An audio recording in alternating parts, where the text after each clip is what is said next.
What is up, hotties? Welcome back to another episode of Stay Hot. I'm Blaiden Kirk, joined as always by my two favorite co-hosts of all time, Matthew Sponhour and Theo Ash, for our mock draft 1.0, the first mock draft of this NFL offseason. Obviously, we're not going to have all the answers on who the best players are, but I think this will give us an idea of where we see these teams going, what we think they should do in the NFL draft as of. We're recording this on February 17th. Theo's going on a trip here soon, so we're recording a day early. But before we get into it, Matt, Theo, how are you guys doing? Theo, where are you going on your trip? We'll see if I end up going to Steamboat Springs, Colorado. We'll see. We'll see if it ends up happening because it hasn't snowed in Colorado all winter until right now when we're supposed to drive up into the mountains. So we'll see what ends up happening there. But that is the plan, is to go to some hot springs. Oh, yeah. And I thought they were just going to be like rocks and like natural pools or like Yellowstone, but apparently the hot springs like flow into a man-made pool situation. So the water is from the ground, but it doesn't look like it's from the ground. Sure.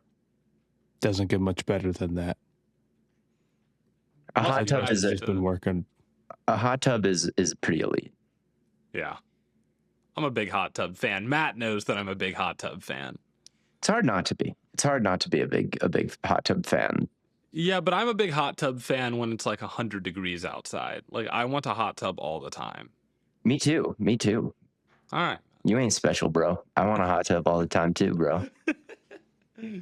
Problem is that I'm not special. Nope. This is fucked. Well, Matt, how are you doing? Not in the hot tub ways. I'm all right. I got nothing to report. I just been working on football stuff. Yeah. It's draft season, baby. Let's get into the mock draft here. The way we have this set up, Matt has the first overall pick. Theo has the second overall pick. I will have the third overall pick, and then we'll just keep iterating through that. No snake this time around. So, Matt, with the first overall pick in the 2026 NFL draft, who will you take for the Las Vegas Raiders? I'm taking Mendoza. Theo and I were joking before this about how you had to have the number one overall pick to keep this on the rails. Yep, and that's exactly why I wanted it. The number one overall pick also gets the Panthers at 19, which is convenient. But when we were making this, I was like, I know you two are low on Mendoza, and I know you two are like outside of the first round on Mendoza. And while like this isn't the quarterback episode, and it's a conversation, I guess, for another day on some level, I wasn't going to let like the whole mock draft get derailed and turn into just like, are we going to take Mendoza? Like, I'm sorry. No, I think the questions that you guys raise about Mendoza are like pretty valid. To be the number one overall pick and to be assumed the number one overall pick, in January, basically, Sure. And to like have your profile be, you're probably not going to be like a high level creator. A lot of the comps are to guys specifically because like they're good, but they weren't high level creators, is fair. I think at times the offense absolutely didn't ask him to do a ton. Sometimes like it leaned into RPOs and pre-snap reads and stuff like that. It's fair to point out that like his signature throw, those back shoulder fades are also like, big plays by the receivers too, if you know what I mean. So yeah. I don't think it's like totally unfair to question if people are maybe a little too high on Mendoza, where he's just like number one on a lot of boards, and you go read some like, I don't know, talk on the internet about him, and like this doesn't really matter, but it does feel like a lot of he's such a hard worker, he's in the books, he's got the right personality. And it feels like, are we scouting the player or the personality here? When you see that, I think you want to be kind of like, there's a pull to be like lower on a guy because of it. But you got to not allow it till. I think Mendoza has, obviously an NFL build. I think he's got an NFL arm. I think there's some discussion about like where his arm lies. I think it's plenty good. In Indiana's offense, I thought he played with good timing and was overall pretty accurate, although if people are talking about him like it's Burrow necessarily, I don't think he reaches that level. And I haven't watched like every game he played, so I'm definitely going to do a lot more work for the quarterback episode on that. But part of the equation here as well, if you're the Raiders, is how many chances do you get to have the number 1 overall pick and have your choices of quarterback even in a weak class? If you take the route of like trading this for a huge haul, which it seems like they're not even considering, but if you take that route, it might sound good on paper, but then who's to say next year you don't end up with like the 5th pick and the top 2 quarterbacks are like 1 and 2 or something like that, and you don't have an opportunity at a guy, even if you have all this like extra capital or whatever, because the top 2 teams are going to be saying, how many times do we get a chance like this? It's really, really tough with QBs. So I don't want to come across like I'm like crazy low or out on Mendoza, but I also think that he's a unique first overall selection with the creation stuff. I agree about his footwork getting kind of choppy. Yeah. But I still think there's a lot of positives on tape. Yeah, I mean, I think the biggest positive is definitely the size. I've become particularly low on short quarterbacks, guys who are under 6 foot, under 6'1". It's just the success rate on those guys has not been particularly great recently. So to have a guy who is, what is he, 6'4", 6'5", like that, I think that's particularly huge. Especially like you see some of these throws where he's facing contact and he's able to throw over and through a guy, and you just don't have that many quarterbacks in the NFL who can access that kind of a throw. It's good when he does that. When he gets moved off of his spot is when I get concerned when it comes to the pressure. But he's definitely big enough to hang in there and make throws. Yeah. Yeah, I think with him, I think that like being outside of the first round on him, maybe on a pure big board, I think I've got him at like in the 20s, purely on talent. But I also think I believe in the half round quarterback boost because they're quarterbacks, and because if you hit on them, they win 70% of their games, which is the only position that is true for. And you need one, like you need to have some hope going into the year. You need to have, a franchise guy to have really any chance. So I'm not saying that Mendoza should fall into the 20s, but I think like in an ideal world, he goes like 9th or 10th or 11th or something like that. And the Raiders, they just have so many holes across their offensive line, across their defense, in the receiver room. I mean, I like Jack Besh still, but he can't be your number 1 most reliable player. It's pretty brutal. So I would definitely love to trade the number 1 overall pick for a haul if I could. Mendoza, his skill set as a passer reminds me more of like a Justin Fields than anything else. Like the go balls, the big deep bombs, like the kind of one read and throw, the RPOs, the linear kind of running skill set, the lack of stuff really over the middle. That's kind of what scares me about him, is it's very much like hit the top and go up the sideline, go up the sideline or RPO it. And like, man, on NFL.com, his comparison is Joe Burrow. It's like, I just do not. He's just not off of his spot like that. He's not off of his spot like that whatsoever. And there's just reps on tape where he gets stuck on that first read, even when there is a second read to be made over the middle. Like I don't see that kind of progressions from him all the time. I think he's more sensitive to pressure by a lot. I think he can panic and his footwork can get clumsy. Like, man, I see Burrow all the time as a comp for him. And it's just like, why we're so obviously forcing something that's not there, is how I feel with him a lot of the time. Is like, look, we know that's not true. We know that's not true, but yet it still gets said. And I worry about it. I worry there's a bubble. I'm what's his name from The Big Short? There's a bubble. That's how I feel about Mendoza. Like we know that these comps and some of these things don't make sense, but I get it. You need a quarterback, and I mean, everyone would kill you if you don't take him. And it's not a class where it's like, oh well, you're taking him and you're passing on Myles Garrett to take him. Like there isn't that. So like I can understand it. He's got a good of a chance to turn the Raiders around single-handedly as anybody you could take. But I don't know. I don't know about all this Joe Burrow nonsense. No, he's not Joe Burrow. But Theo, you're sitting here with the second overall pick. The New York Jets are on the clock. Who will they select? I think the Jets fans won't want me to do it, but I think in a tier by himself, I've got Caleb Downs at number 2. And I know he's a safety, and I know maybe you want something else, but I just think Caleb Downs is such a special guy at the safety position. There's Devin Witherspoon in his game. There's a lot of that. There's a lot of Brian Branch in his game. I feel like there's versatility where he can be. I mean, he can play like Fred Warner as a Mike linebacker, and he's got that kind of movement skills, that kind of tackling, that kind of everything. Like in the box, he stacks and sheds contact. He buzzes around. He picks things off. I think if you want a defense like the Seahawks defense, and the league is kind of changing, where 2 years in a row, run fits have become so important to winning the championship. It hasn't been elite offenses. If you want kind of that defense in a bottle, to me, it's Caleb Downs, somebody who can play up top and take away the big plays while also just erasing everything underneath, because his instincts are so good and he plays so fast.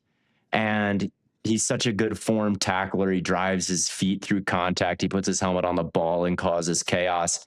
He can mirror people in coverage. He can play man. You can move him all around the secondary, all kinds of matchups. He just doesn't make mistakes. He just is. From the moment he stepped on the field at Bama, he was an elite player. It feels like you could have drafted him out of high school and been all right. And I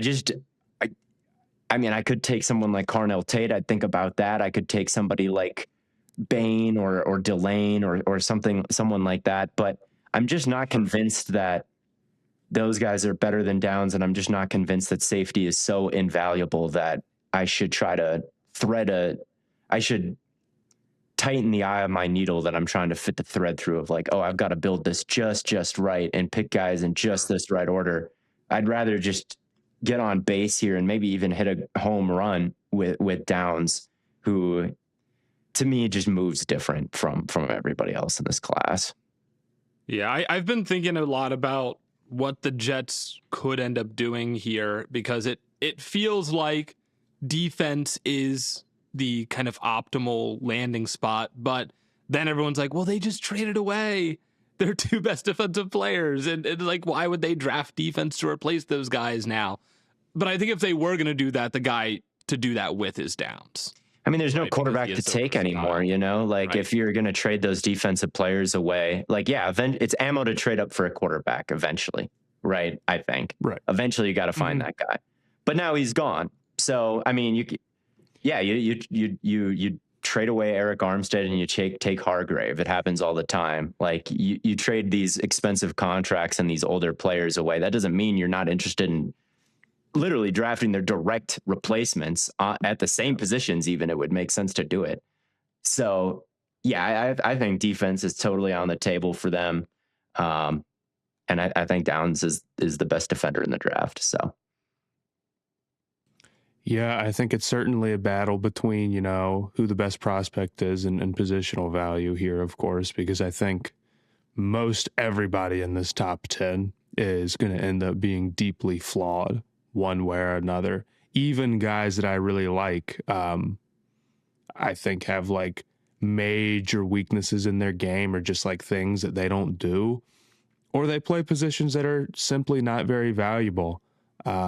So the question teams are going to ask themselves is like, do you take the big swing on like, a Bain who obviously has like his arm length issues, or an Arvell Reese who is a weird, just like a weird skill set, a weird player, even though like obviously he was very good? Or do you take, some of these guys who are more complete, like Caleb Downs or Jeremiah Love or Sonny Styles? I would throw into that mix as well. So I feel like personally, it is more likely that Caleb Downs ends up going later than I think so too. Draft grade than higher. I'm not saying that you're wrong to take him at 2, because I think he's a good player and I see your vision. I just think what's going to happen is that like Downs already plays a position that is not particularly valuable just in terms of like the salary cap. Money, Yeah, right? money. Literally, you take this guy at number 2 overall. I mean, he's making damn near what the top safeties make in terms of monetary value. You take Bain, he's not making what the top edge rushers make, not even close. You take Mendoza, he's not making what the top quarterbacks make, not even close. Not quite. So you feel like you've got this big surplus value selection when you take Downs, or you don't have this big surplus value selection when you take Downs at number 2 overall, and that's why a GM won't do it. But my thing is like, we don't really know what positions are more valuable than others. Like I was reading PFF's article on positional value from 2020, and they had safety at 3 behind corner, and they were adamant that secondary was actually more important than pass rush, because independent of the pass rush grades that they gave out, like secondary grades was more closely mirrored with overall defensive EPA per play. So they came to the conclusion that that coverage grade was actually more important. So I don't know if that's true. I don't really trust their coverage grades, but at the same But my thought on that is like, well, we just don't really know. Like there's not any kind of definitive proof anywhere that like, hey, this is the order of most valuable position to least valuable position according to the stats. There's the order in terms of money being paid, but as much as we've tried to kind of quantify what the order of positional value is, safety, wide receiver, there's just too much to take into account. Like we still just can't measure what offensive tackles do on individual plays necessarily compared to a holding penalty that sets you back 15 yards. So I think PFF's positional value list probably massively underrates like tackles and offensive linemen for that reason. And they kind of say that.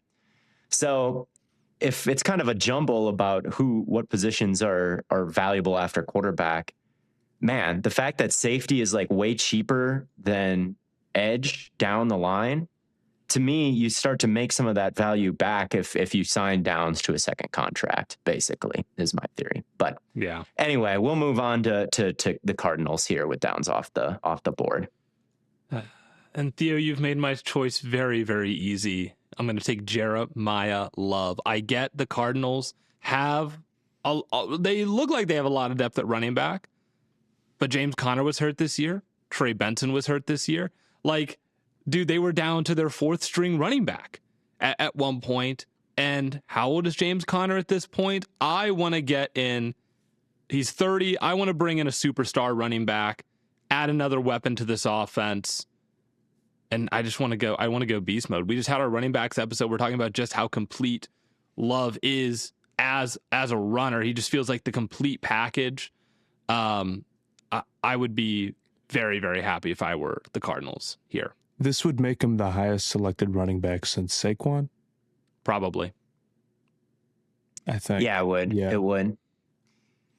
We'll see what happens after Genty. But the problem is their most glaring need just doesn't have a guy to take this high, which is, I definitely think they would love to take a right tackle or a right guard. Yeah. They're probably a big trade back team. I mean, in the receiving room, you've got Michael Wilson and Marv, and you've got Trey McBride, right? So, like, are you going to take a Carnell Tate? Are you going to take a Tyson? Are you going to take a Lemon at 3? Are you going to take a Bain with really short arms? I do think that Bain is probably more likely for the Cardinals than Jeremiah Love. I could see that. My thought is like, I feel like their defense is kind of already headed in the right direction. Like Josh Sweat, Campbell, Tomlinson, there's a lot of older guys there, but I feel like they could wait and get an edge player later. Like, I feel like the edge depth of this class is better than the running back depth. Yeah. And so I would feel more comfortable in the second round getting an edge rusher than I would. They've got Walter Nolan up front too.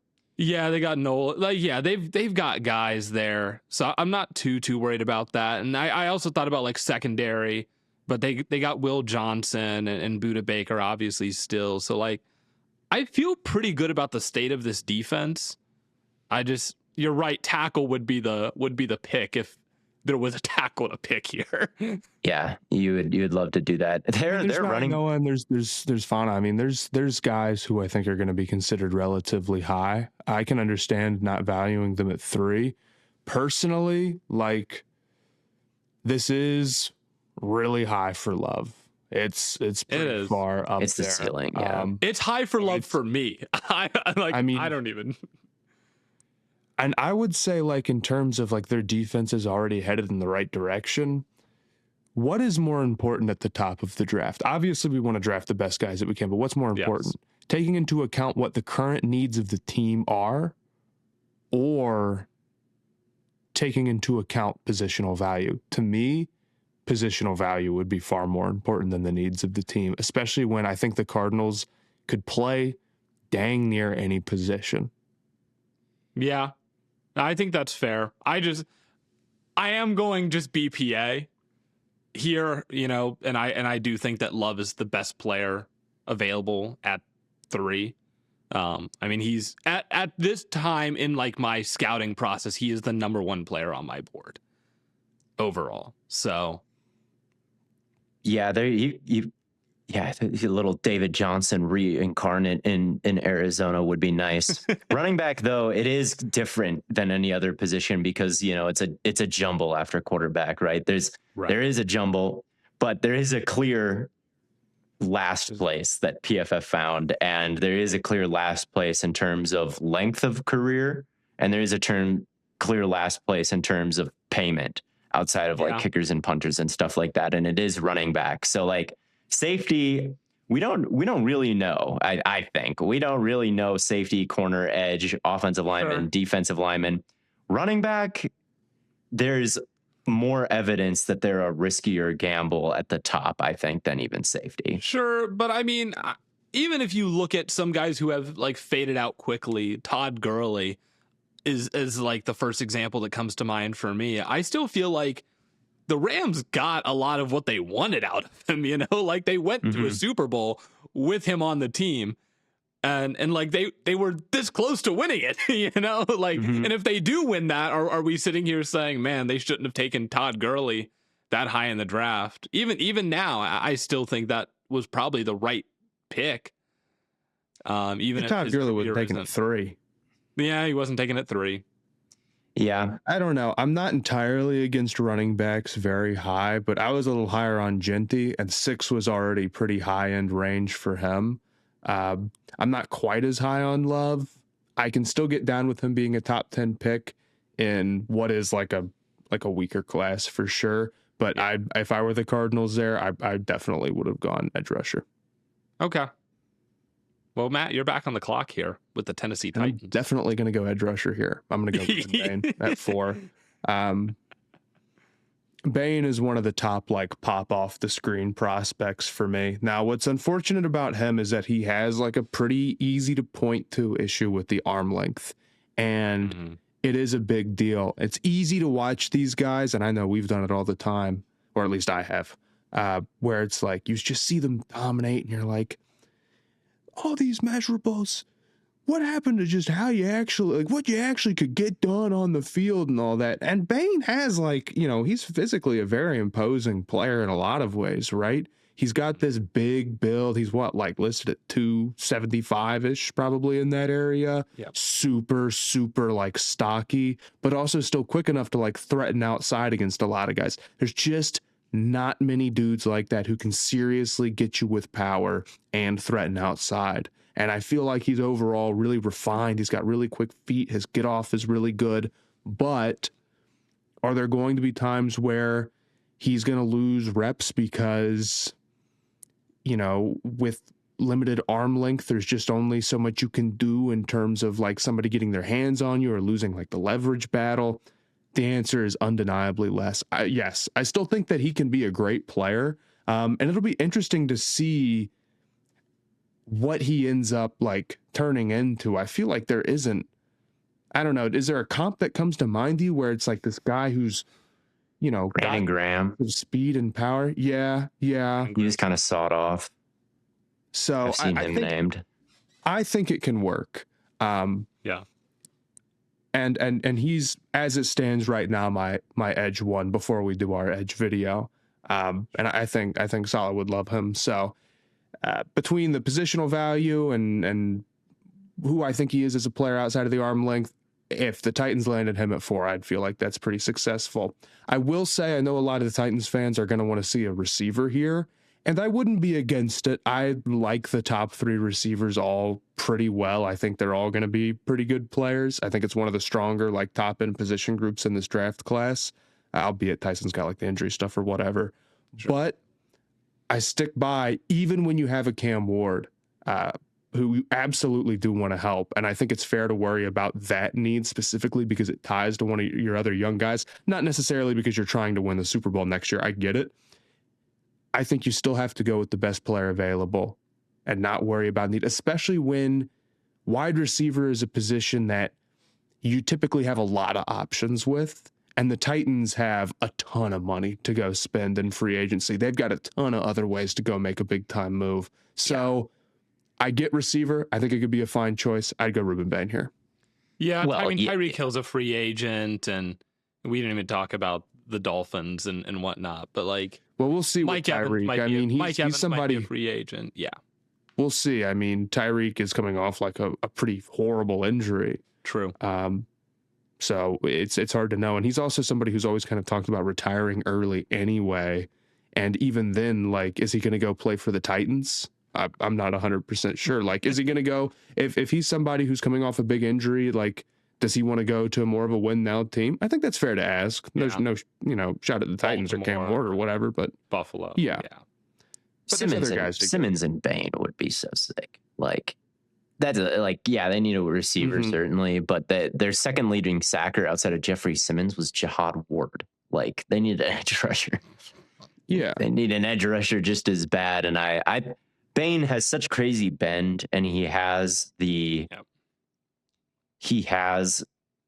just the stoutness and the low center of gravity that you look for a power rusher as well. So it feels like he can win across your face, through you, around you, all the different types of ways. He sets a really strong edge. I feel like, arm length matters, but it's still overrated. It's still super overrated. I know it's going to be a hot take after Will Campbell in the Super Bowl, but I definitely maintain that, like, Campbell's issues go beyond arm length for sure. Yeah. He is perhaps playing injured, and I thought Whitworth made a great point of he plays a certain style like Lane Johnson or like Whitworth is what he was saying. That he wants to take vertical sets. He wants to, put a lot of space between himself and the edge rusher, and when you're just light, without broad shoulders and kind of a wiry tackle, you just can't hold up against guys converting speed to power. What he should do is kind of jump set you and to take the air out of the rep and kind of use that junkyard dog mentality he has to just, get on you and latch on and stop you immediately. I think Whitworth is totally right about that for Campbell, where there's a style where the short arms can be mitigated. And I think for Bain, he plays a certain style where, like, the arms just don't seem to matter very much. He gets on you really fast. Yeah. And his center of gravity is just so low that he just kind of, there's not too much to do about him. He was dominant in the playoffs. I think he should be a top 5 pick in this draft for sure. Yeah, I like Bain a lot, kind of despite the arm length as well. I'm glad you brought up Campbell, because people are going to forget that he was a competent starter in the regular season. Like, he was not the worst tackle performer of all time like he was in the playoffs. Yeah. And so that's really going to leave a sour taste in people's mouth. But like you said, there's ways to mitigate it. I saw a podcast clip that the number of guys sub 31-inch arms that have been, like, all pro sack or all pro edge rushers or have had double digit sacks is 0, but, like, how many receivers have we said, oh, they're too small? Or how many every other position have we said this can't work and then it worked, or like quarterbacks that are uniquely small, and, like, it can work if you have ways to get around the limitations. Yeah. I just don't notice it with Bain very much. Like, yeah. I think he can make it work. And again, this this class is not exactly the super craziest. For the Giants at number 5, I'm going to take Carnell Tate. I'm going to keep up my Buckeye run. Carnell Tate, I've kind of settled on him as a tier 1 player in this class for sure. Tyson, I love his film for sure. But I really do think Tate is right up there, and he doesn't have the same kind of frequent hamstring things, which are scary. Tate, he's just good at everything, man. He's smooth. He tracks the ball really well. He catches away from his frame confidently. His first reaction after the catch is good, and he's able to rip off long yardage with the ball in his hands. He's just dangerous. He's an Ohio State receiver, which has a very high hit rate, and he's maybe he's not as good as any of them, but he's kind of as good as any of them. Like, he's pretty damn good. It's a high bar. It's a high bar, but I just can't really ID a weakness in his game. And I feel like when you put him out there on an NFL field, it's going to be like, oh yeah, this guy's a crazy playmaker. He makes crazy catches. He runs great routes. He's, I think, stronger after the catch than Lemon is. He's a little bit bigger and stronger, I think. So yeah, I think that he's something the Giants sorely need. Dart was really sold by drops all of last year. I feel like after Neighbors went down, like the Slayton deep balls were all drops. There's been way too much reliance on Wan'Dale Robinson, I think, over the past couple of years. Yeah. I think with Scatabo, Tate, and Neighbors, and who knows what Neighbors will be, because he's like walking on a cane even still. So like, you definitely want some insurance there, I think. So let's talk about Neighbors like that, man. Let's talk about Tate. He's just aura farming. Man. Don't even worry about it. I think he'll be fine, but I hope so, dude. If they had Neighbors and Tate, I mean, it'd be really exciting. And you'd be putting a young quarterback in a great situation. I think Tate is a super, feels like high percentage shot here. You don't want a helmet scout, but I think there is something to Ohio State wide receivers obviously being good. I'm biased, of course. Carnell Tate isn't like a perfect receiver. Like, he's not a huge yak guy or whatever. But what he is fantastic in contested catch situations, and somebody who is really a winner on deep balls. Great at getting up on a guy's heels and then breaking them off. Great at like the sort of micro movements to sell routes. He's got a really good frame too. These big guys always go super, super high. You could go with those other receivers. I agree. But I like Tate at 5. I think it's a good pick. Yeah. Thanks, man. Tate's a good player. Tate's a good player, but he's not as good as who the Cleveland Browns are taking at number 6. Give me Makai Lemon, who, again, we haven't gotten to our receivers episode yet. He's going to be my wide receiver 1.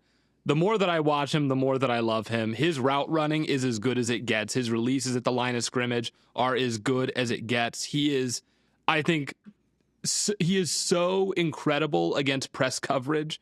He's just going to have so much success. He just makes a quarterback's life so easy when you just know that on one side of the field, you're going to have a guy open, right? Like any route, he's so good in and out of his breaks, in breakers, out breakers, everything about getting open, he's great at. And then he also has great hands. And then he's also like this bundle of madness after the catch. He's not like breaking a ton of tackles or making a ton of people miss, but he's going to fight for that extra yard, that extra 2 yards. He's going to make you work to bring him down. So I'd be really excited if the Cleveland Browns got my boy. I think he's the best receiver in this. That's Lemon you. Boy. It's ironic, isn't it? But I think he is the best receiver in this class. He's outstanding. I think it's totally fair. I agree. Maybe he is a little bit more slot centric. He was at USC, but I don't think that stops you from making a big impact. I don't even think he is slot centric, dude. Like, he's so good against press. Like, he's super I think that's his physical, best trait. and it feels like all aspects. I actually disagree with you. 21 missed tackles forced last season for Lemon. I think he is really a weapon after the catch, and he just feels like he's a quarterback's best friend, right? Yes, with his ability to like take contact over the middle, track the ball, go up and high point it. through contact. It just feels like, not in the sense that I'm necessarily like just throwing balls like down the sideline to him or whatever all the time, but Lemon is over there somewhere a lot of the time, and it's like the amount that He catches you got to give him to work with for him to go and make a play is a lot lower than a lot of other receivers, and I think that's a big deal. So I think Lemon at 6 also fills a huge need for the Browns. They got it. Receiver and offensive line are clearly the two things that they got to focus on addressing the most. And while at 6, BPA, and there's high-end edge rushers that you could grab, I don't know. Well, Lemon is my best player available here. Like, okay. I don't think that's like crazy. Again, we're not like super deep into the scouting process. Things can change, obviously. I don't think it's crazy being super high on Lemon. Lemon right now is my 3rd overall player in this class. I think that's high, but not like. I don't think that's like that crazy of a take. It's high. Yeah, it is high. But I don't. What is he consensus? Probably like 10, maybe.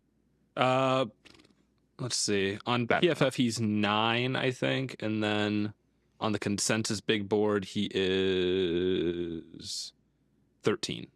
So, yeah, I mean, I had like JSN at 4 ultimately a couple. And you were right. Ago. And it was right. Was a great call. Yeah, and he was someone that was kind of considered similar to Lemon. Like, he's good at everything, but he's kind of just a slot guy. Like, he's not Megatron. I don't think frankly, Lemon. I feel like every single year there's a guy like that who's not to this extent, but yeah. I don't think Lemon is quite. I don't feel the same way about him quite as I felt about JSN in terms of the route running and body control and all that. No, again, high bar. Very high bar. But Lemon's definitely a solid first round pick. I think as far as Yak goes, like, he'll break tackles. He can start and stop and all that. And he's got some toughness, even though he's smaller. But he's also not even like Luther Burden at it, I would say. Like, he wasn't quite as good as I thought in that area. He's not quite as good as I thought he was going to be of like, he's shifty, right? He's shifty slot. I think Zay Flowers. I think Luther Burden. I think about a lot of these guys. And whenever not him, man. Whenever they threw it to him in the flat, he got tackled. And I think honestly, my comp for him has been leaning more Devonta Smith. Yeah. I think he's more of a pure route runner than like a total yak guy. But I mean, he's good at yak for sure. Like he does break tackles and all that. So. And he's got speed. So that's a very minor critique of like, his play strength maybe isn't, all time, but sure. Anyway, but he can beat press, and that's he the can most be pressed. He can be pressed. That's the most important thing. But Matt, I definitely think the inside out versatility is all there with him. I don't think that you should pigeonhole him of like, he's a slot guy. You need to scheme him open. Like he can just get open for sure. Yeah, he can just get open. Washington, Matt. I think if you're a Washington fan and you saw the board fall this way in real life, you'd be pretty happy. 2 of the top 3 edge rushers still there. Styles still there. All the corners still there. This is a team that's definitely going to be thinking probably more defense in terms of need. And I don't know. I have mixed opinions on this. On the one hand, I think that like we've talked for a long time now, years now, about how badly these guys need an edge rusher and how it really limits their defense, and they got to get some youth and they got to get some speed. And I'm not like crazy low on Reese or Bailey. I don't think Bailey is, a guy who can really threaten outside, but also has like a speed to power to his game with these long arms. And Reese like is somebody who is fantastic against the run, but he's kind of this tweener between like an off-ball linebacker, but maybe like you worry about his coverage skills. And as an edge rusher, it's like maybe you worry a little bit about his size and just like how fleshed out he is at that. I think if we're drafting consensus, if we're drafting like maybe predictive of what the current like feeling is, we would go Washington with an edge rusher here. But if I was Washington, I would go with Sonny Styles. Sonny Styles is pretty incredible. He is. Typically, I feel like with off-ball linebackers, you are picking between guys who have great movement skills and can hold up in coverage, but then are so light that they can't really take on blocks in the run game and then have to find other ways to make that work. Or it's dudes who are these great knifing downhill thumpers, and it's like, cool, how are your hips? How is your coverage? And it's like, well, it's going to be a work in progress. Well, we're going to have a certain role or whatever. Mhm. Sonny Styles is the type of dude where you don't have to make that choice. Now, you would figure as a former safety and a guy who, like, not a former safety out of high school and they immediately, like, started safety for Ohio State not that long ago, you would figure he would fit more into the former category. But at 6'5", 245, he is a phenomenal athlete. And I think he does a great job taking on those blocks and attacking downhill. There just aren't many guys in the league who provide both of those two aspects of being a linebacker anymore. He was a fantastic tackler last year, and I just think overall, like, the question with him, when you see somebody who has great instinct in coverage but knows when to fire downhill and is this high-level athlete, is less like, what do we think of Styles as a prospect, and more like, how high are you willing to take an off ball, and how are you willing to take him against an edge? Yeah. I did forget, Matt, that you are a Styles guy over Reese as the best Ohio State defensive player this Reese has a higher ceiling, I think, as an edge. Obviously, has a higher ceiling as an edge rusher, and if Reese hits, which, you know, I can see the vision on, he'll be worth a lot more. And, you know, on some level, even if he's not an all-the-time edge rusher for you, like, Reese as a play finisher is just incredible. But I do think, as it stands right now, Styles is far more well-rounded at his position than Reese is. Yeah, and if you're Washington, I feel like that's really what you need If you're Washington, I think that you could use anybody on defense, frankly. I don't think there's any position that doesn't. You could use anyone on defense. And this is like an edge class with a lot of options. Yeah. But I'd also really consider David Bailey here at over Reese even. I don't think that's crazy. I'm not the biggest David Bailey fan. I don't like David Bailey at all. I don't like David Bailey at all. I would not consider him top 5 or even top 10. I've got to be honest. I think just watch him try to finish plays. I feel like he gets around the edge, watch him try to finish. Yes. And I just wonder he's too erratic. Stiffness with him, like disconnecting coordinating that upper and lower body with him, and the size,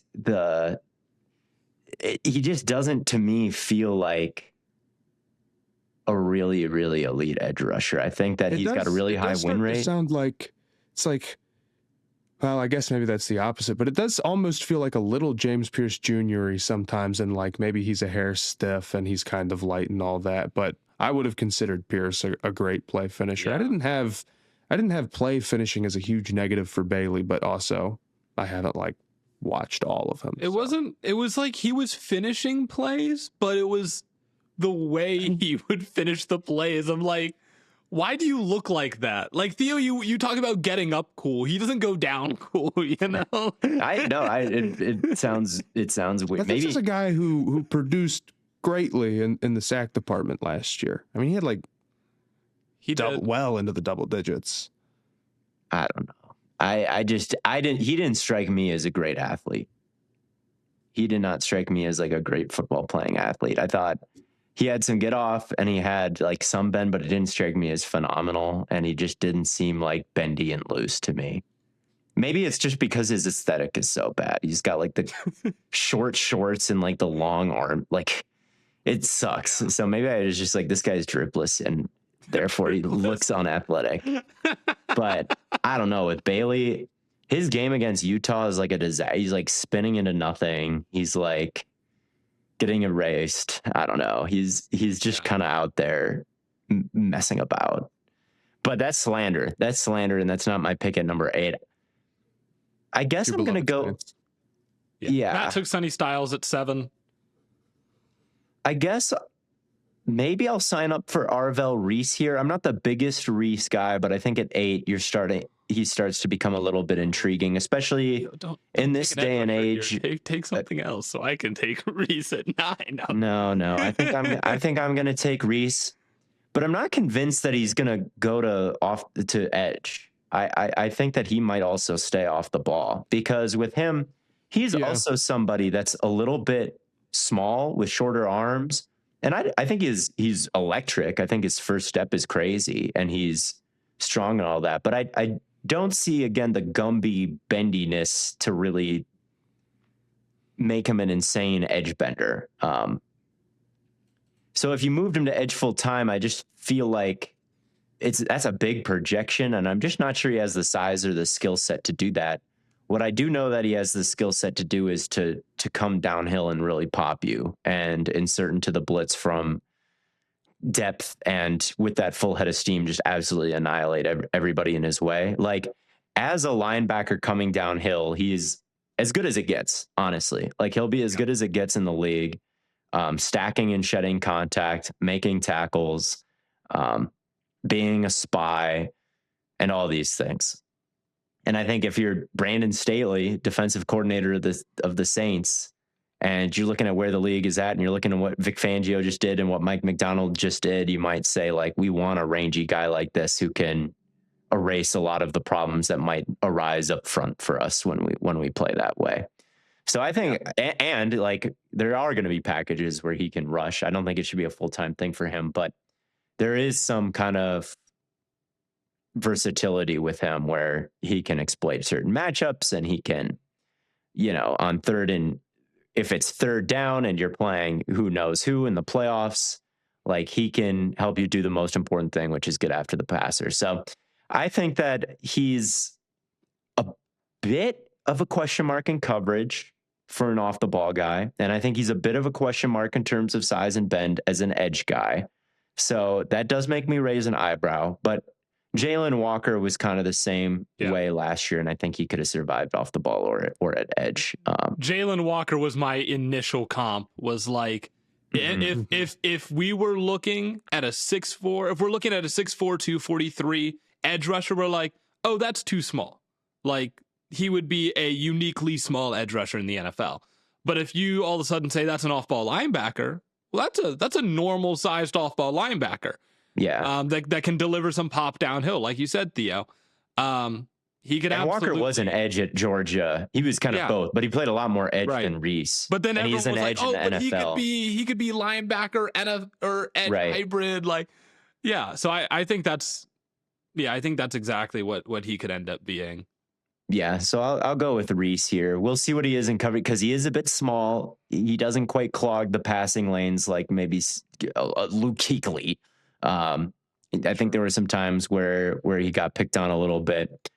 Play action, right? He's so aggressive downhill and then might have to turn around. Those are some of the areas where I worry about him a little bit in coverage, but he's so special, stacking and shedding contact in an era where, like, two gapping is absolutely crucial. So here we go.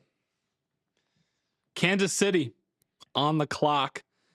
They kind of have a few different things they could go for also. Obviously, they don't need a quarterback. They've got Patrick Mahomes.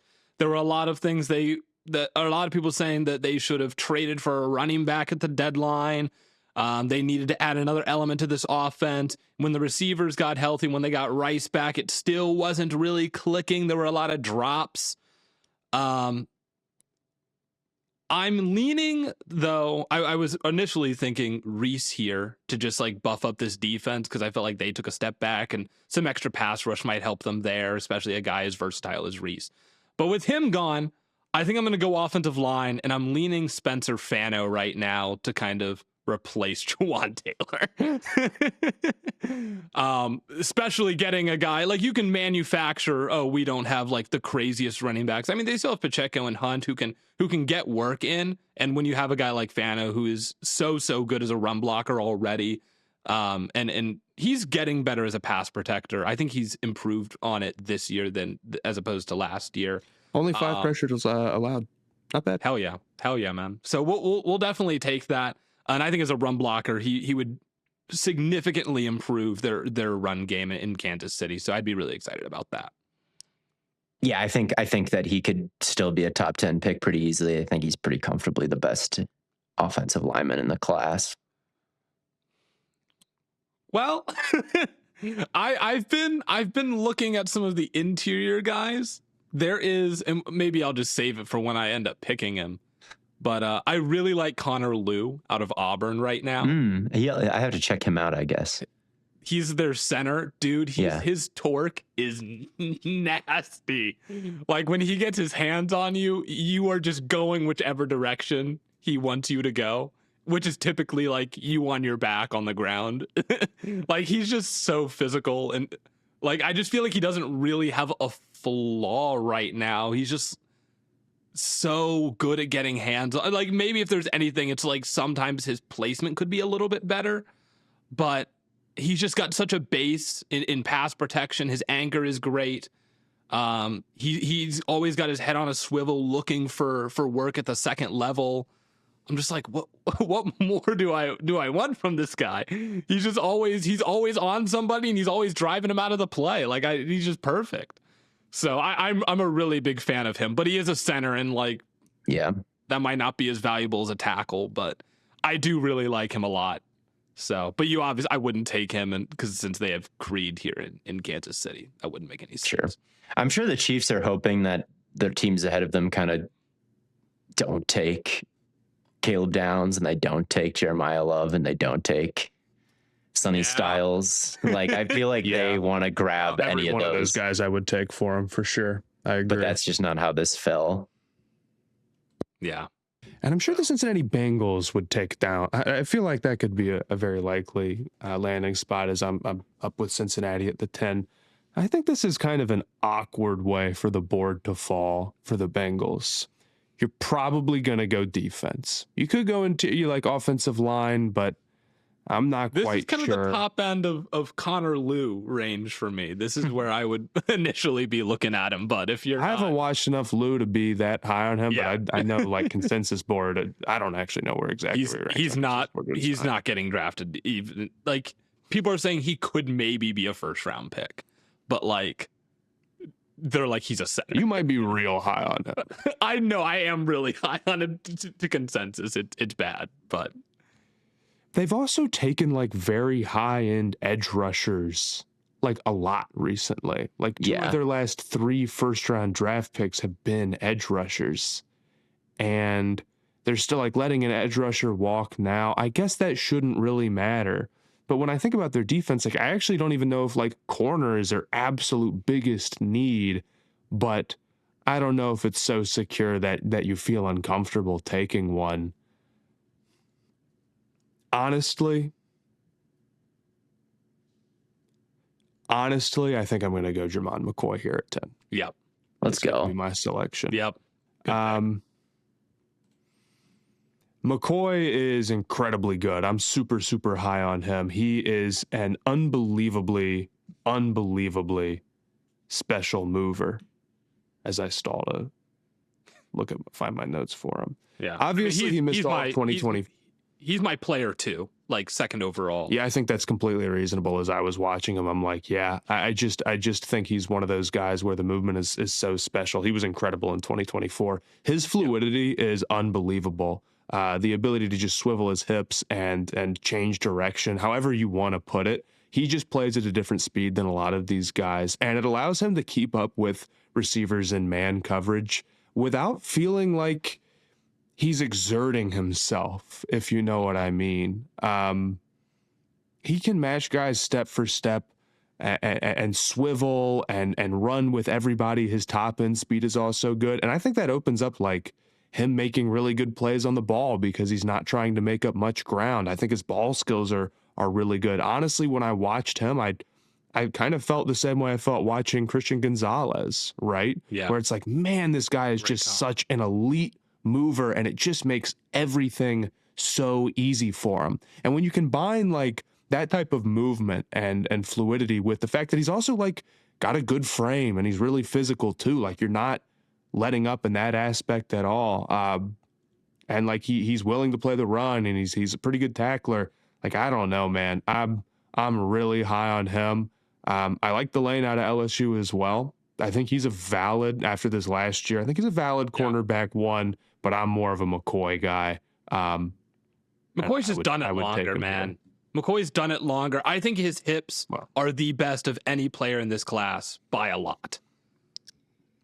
Yeah, like, and he makes one-handed catches left and right. Like, he's a really hard hitter. Like, sometimes maybe he sacrifices some technique when he tackles, but he's laid the wood a couple of times, and he had like a 7% missed tackle rate in 2024. Yeah, he's not super consistent, but he hits. He hits. He makes you feel his presence for sure in a way that, like, you just can't help but respect when you watch a corner play. I'll say with him, like, if he had played 2025 and didn't have the ACL issue, I am really convinced that he would end up being like player 2, like to the Jets. Yeah. That's where he would be typically mocked, because I think he's super, super complete. He checks like so many boxes. Or maybe I should say, if he repeated that 24 tape in 25, I think he'd end up being player 2. Which would be a little funny for the Jets to then go back, like trade Sauce and go back and take another corner like even higher, but screw it. I mean, you traded away good players and now you're trying to get good players again. What do you want to do, man? It makes no sense. Like, you know.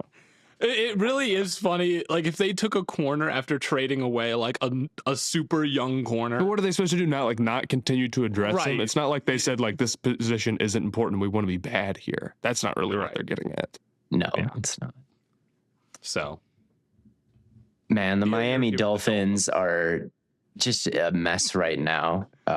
Like you've alluded to, they've cut all their players. They're bringing in Jeff Hafley, and I don't really know what he's going to run in Miami. I think he ran a lot of cover 2 in Green Bay. He was kind of smart with when he blitzed. He used it very liberally. He kind of got to third down, and then he would kind of pop out with some sort of Edgerrin Cooper featured thing or Micah Parsons dropout featured thing and mess with your rules. But it was very specific when he would use those things. He wasn't a blitz all the time guy, which is kind of what I thought we were getting out of Boston College, is like, oh yeah, it's going to be 5-man rush over and over and over again. Mm-hmm. That's just wasn't how he played in the league. So we'll see. I think he's going to go more zone. I think it's going to look more like the Packers probably than Boston College for him. And man, like what piece would he really want? I wonder. I feel like when I think about the Packers defense, I think about him featuring safeties with cover 2 and giving those guys a lot of room to roam and kind of taking away the sidelines. I think about him featuring those guys, but Caleb Downs is kind of gone at this point. Kind of gone. He's kind of been gone. He's been gone a long time. So, but I'm going to stick with the secondary, and I'm going to take Mansour Delane for them. I think Delane, he's got size. He's got zone and man ability. He's very productive on the football, very disruptive. He can run with you in all kinds of schemes. So I just think a defense that sorely needs any kind of talent. I might just take the best player available here again, which I believe to be Delane. Their corners were such a disaster last year, dude. Like, I think even with all the changes that they're making, both in the front office and the coaching staff, as well as like players, like, I think the corner is still the biggest need on this team. Yeah, they kind of just got ball hawks, the guys who have been ball hawks at points over the course of their careers. Like, oh, here's Jack Jones, here's Rasul Douglas. But I feel like Delane just has a lot more down-to-down coverage ability, no matter what scheme Hafley decides to try. Yeah. So that brings it to me for the Dallas Cowboys. I'm going to add some speed to their edge rushing room here, and I'm going to take Cassius Howell out of Texas A&M. Yes. This is another really small edge, like a lot of the edges in this class are. But oh my gosh, can he dip and rip around the edge? His bend is awesome. He has really great spatial awareness and hip fluidity. Like, he's just such a great athlete. And I think when you look at this defensive line in Dallas right now, they've got Quinnen Williams, they've got Ezeraku. If they added a player like Howell, who brings some serious speed and can win one-on-one against tackles off the edge, I mean, this defense that we were clowning at the beginning of last year for, oh man, I can't believe they let Micah Parsons go. Like, this kind of replaces him in the aggregate all of a sudden, with all the pieces you've now acquired. Yeah, I like him more than Bailey. I think that I wouldn't be surprised to see him go off the board in front of Bailey. I just think he's smoother. I think that he's a better mover. Look at some of the PBUs that he's had over the course of his time in college, where he's like leaping backwards. Yes. He'll rip off the edge, and you're like, oh, he's gonna go for the sack, and they try and throw a screen behind him, and he like sees it, and he just like steps back like he's about to hit a jump shot, and he bats it down. I'm like, what? How did you do that? Yeah, he's such a freak. He's no Micah, but even as a smaller guy, I do think that he can hold up against the run decently well. I think he's got a lot of tenacity. I think that he's better than. I like him a little bit more than even the edge rushers they had last year, Shamar Stewart and Squirt. Yeah. So, yeah, I think. I don't know why they traded Parsons. I really don't, because now you just got kind of diet Parsons here in Howell, who's just not quite the same level of sturdy and ferocious. But now you also have Quinnen Williams, you know? Yeah, that's true. That's true. So it kind of works out with you have Howell and Ezeraku on the edge, and then Williams in the middle. And so you still have your like key defensive line piece. And then you've a lot of teams build it out like the edge rusher is their like key piece. And then the interior is their supplemental guys to just free up one-on-ones and whatnot. But they've kind of built it the other way around a little bit. And so we'll see how it works. But I like Howell. I like Howell a lot. So I think this is a pretty unfortunate falling of the board for Los Angeles, who would be a slam down take either of those top two corners, or honestly either of those top. I would really consider. They feel like a team that is very much in a position, as much as you want to address the secondary, to go BPA. And I just feel like a lot of the could we be the team that takes advantage of downs, but or takes advantage of a style. I don't think Styles will fall, but one of those guys or one of these corners. And I just don't think it's gone that way in this mock. I'm not quite high enough on anyone else from the secondary for taking him here at 13. You get another first round pick later at 29. And I love Avion Terrell. I'm not out on him, but I might like Maiwaga a little bit more. And I feel like they could play him with McClendon maybe not being their full-time solution right there. I like Terrell too. He's a little slight. But he plays big. I think so. I think sometimes size can get to him. Yeah, it can. But I mean, I feel he like does play very physical. When he triggers downhill, I totally agree. Mm-hmm. He forces a lot of fumbles. I thought he was just kind of a havoc guy. I agree, and I think those type of dudes we know how valuable they can be for sure. But I'm gonna go Maiwaga here. I think shoring up that offensive line, and he's somebody who I think can be a weapon just with his natural strength. Obviously, their O-line is already in pretty good shape, but the way you keep that true is you stay ahead of the chains. So I'm gonna take him. Yeah, fair enough. I'm out here with the Ravens. And I'm gonna go with Jordan Tyson, and finally they're gonna get a wide receiver who can really dominate. I do think that Tyson, if everything is fully healthy, he might be the best wide receiver in this draft. Again, watch the Texas Tech game. There are some movement things about him that make me feel a little bit better about him than Tate in certain ways. I think Tate maybe a little bit more explosive and more durable, but like Tyson's head fakes and the way he's kind of able to turn his ankle on some of these blaze outs, and the way he's able to concentrate. He has a catch against Northern Arizona where he is fully like bending backwards, looking over his shoulder, and then playing the sideline as he looks the ball into his hands from this crazy angle. Like there are some things about him where I'm like, that is really, really special. Not the purest yak guy in the league, not like a bullet catching and piercing the defense, but a pure route runner, someone who has some of the most ridiculous catches you'll ever see. And I'd just like to see Lamar Jackson with somebody that's dominant. We haven't really seen it. I mean, we've seen Matthew Stafford with Calvin Johnson and Puka and Cooper Kupp and all these guys. And I feel like Zay Flowers is good for what he is, but he's limited. I don't think he's the easiest target to hit at times. I think he's had some poor decisions in big moments for sure. Pairing him with somebody, he's good though. He's got his uses. It's just that pairing somebody who can maybe absorb a little bit more of the target share could just be beneficial for everybody in this offense. Yeah. Nice. Yeah, I think that's as easy of a pick as anyone will have here. Baltimore Ravens with Jordan Tyson on the board. All right, so I kind of I put myself in a tough position here by taking Howell to the Cowboys because I'm here with the Buccaneers and I really wanted Howell to the Buccaneers. But there is another edge rusher that I do like a little bit more than David Bailey still on the board, and that is Akeem Messidor out of Miami. Dude, I don't know about that.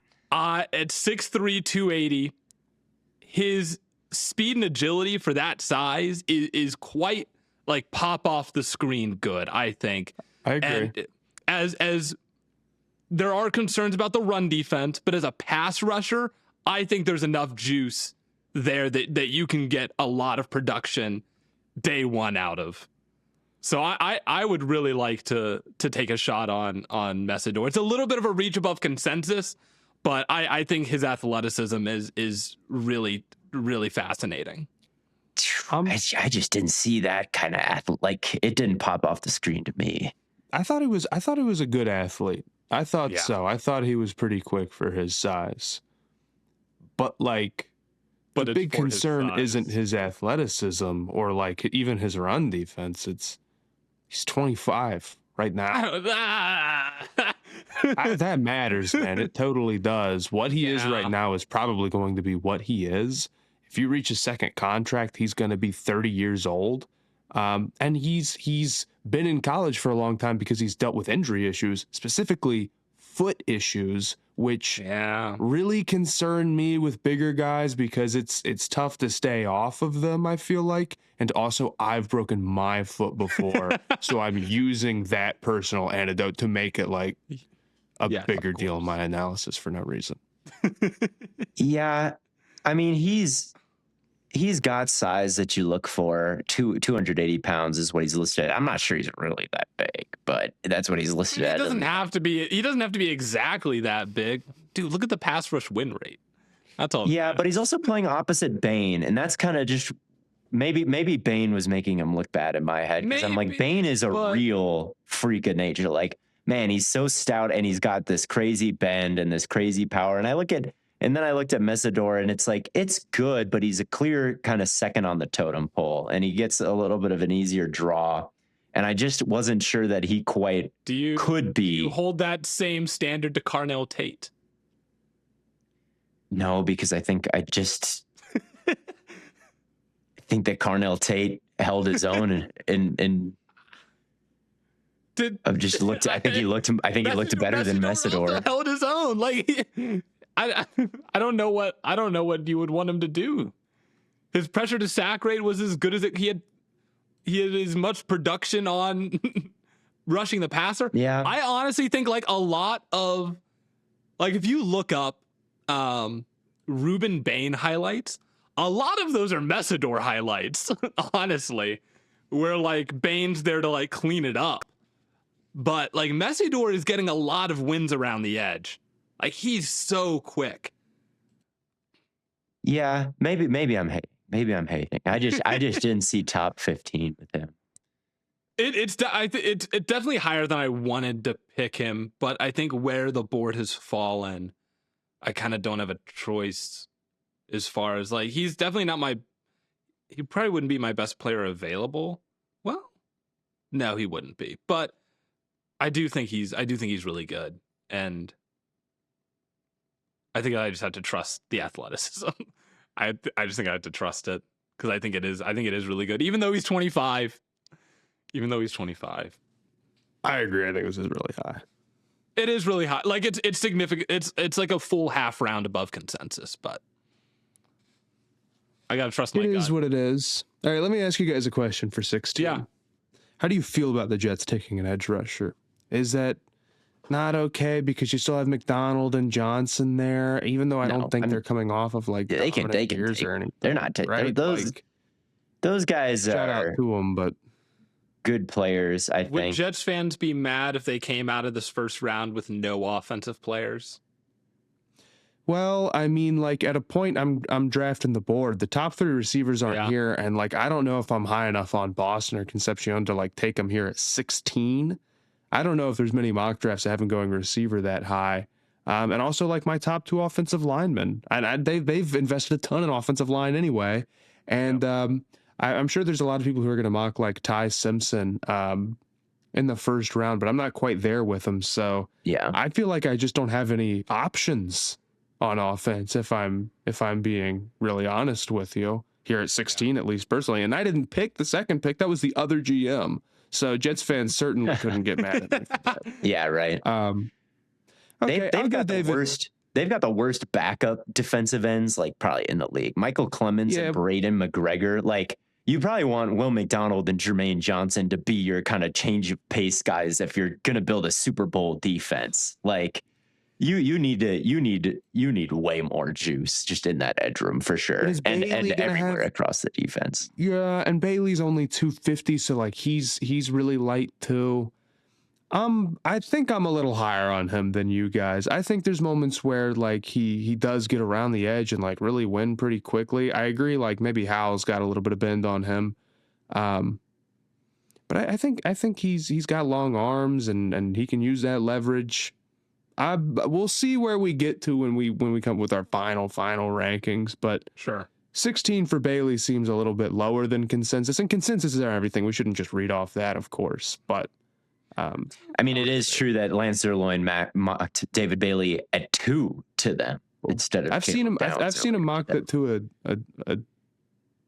a couple of times, I think, but yeah, I think they'd be probably doing jumping jacks if they got Downs and Bailey. Jumping jacks. Also, if I don't pick Bailey here, you guys probably don't pick him for 17 or 18, and then people will be like, "Oh, you didn't pick Bailey on purpose." So he goes to the Panthers. And I don't want to be that guy. Yes, of course. All right, that gets me with the Detroit Lions. The Lions will be taking Desmond Purnell, linebacker from Kansas State. No, I'm just kidding. I don't know who that is. I was about to say. I have no idea who that is at all. He's not on. I have not looked at him at all. So no, I just am slandering him because it would be funny if, the Packer fan takes. Yes, of course. Who will you? I think I'm gonna take Avion Terrell for them. Okay. I just think Avion Terrell is a dog, dude. Like I mean, if you didn't take him here, I was gonna take him for Minnesota if you didn't take him here. So you look at the edge room. I think DJ Reed at this point isn't necessarily. He used to be kind of this darling and really underrated. I think the last 2 years the results just haven't quite been there yet. He's at a career high in penalties in 2024 and was beat a good amount in 2025. You can take him deep. He's not the fastest. Amik Robertson isn't the fastest. Rock Ya-Sin is their other projected corner in that room, according to the ESPN depth chart. I guess Arnold is hurt and like Rakestraw is hurt. We'll see if he ever becomes anything. But yeah, you definitely got to be looking at that secondary for them and being like, yeah, we needed an infusion of juice here. And I think Terrell is a lot like his brother, and he's been a up and down, but overall solid corner over the course of his career. Maybe Avion has the same fate as kind of a slider guy who's maybe not the most ridiculous like click and close guy of all time, but he's just tenacious and pretty, I think, like a good enough athlete for sure. And yeah, I'm gonna take him. I think yeah, I'm gonna take him. Okay. I'm just gonna take him. He's just got that dog in him. I don't even know what else to say about him. He's just got that dog in him. This actually worked out really well. Theo, 17 and 18, I think these picks are interchangeable. Because if you had not taken Terrell, I probably would have taken Terrell. But the guy that I would have competed with him is who I am going to end up taking, which is Connor Lew, center out of Auburn. I talked about him earlier.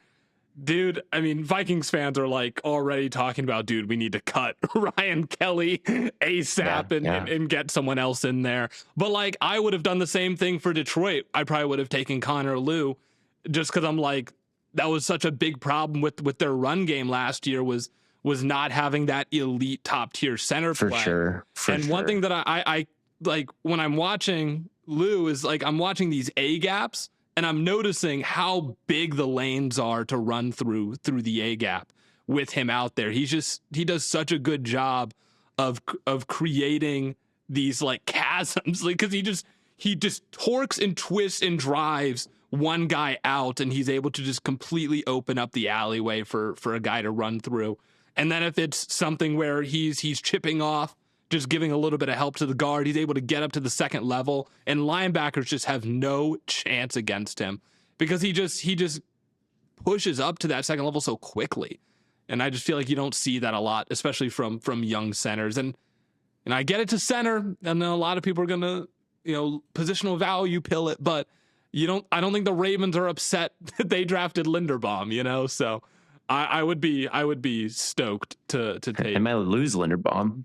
They might not bring him back. Hey, you know what? Maybe they are, man.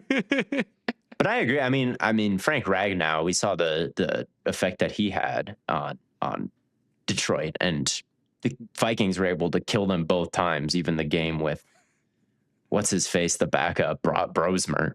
Yeah. Just because cross dog blitzes killed Detroit. So maybe I wasn't familiar with Lew, so maybe in a later. Look, I wasn't either. I was just like, well, pick them for Detroit because they need that really bad.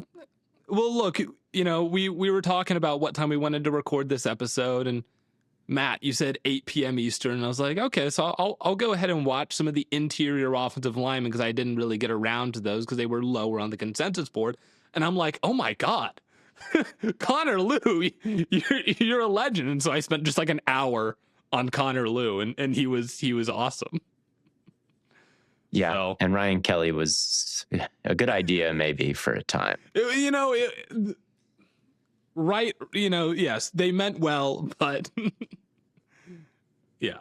So, Matt, you're here with the Carolina Panthers. What will your team do? Man, I don't think there's any obvious solution here, if I'm being real with you, any obvious pick. He could use just about anything on defense. Not unthinkable to go receiver or tackle, too. But there's nobody who sticks out as, like, the obvious choice, right? Peter Woods is pretty raw.